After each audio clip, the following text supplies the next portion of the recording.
et l'un des bénéfices de cette frappe pour l'Ukraine, c'est d'abord à la maison de pouvoir rassurer ses citoyens et ses soldats quant au fait qu'elle est toujours capable de mener des actions d'éclat.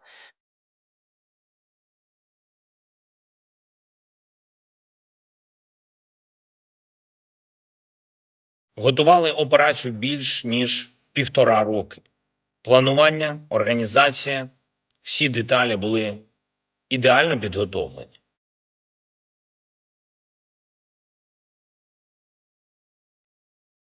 Si c'était aussi important que ça serait de nature à significativement réduire les capacités russes à frapper l'Ukraine.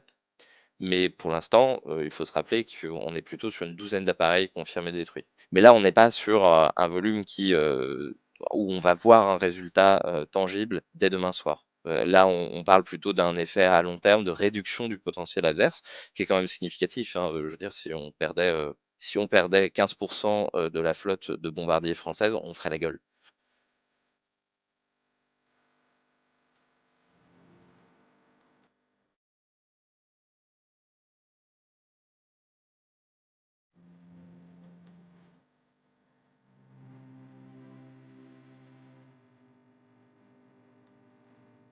Et par effet domino, les sociétés russes et ukrainiennes sont en train d'être changées.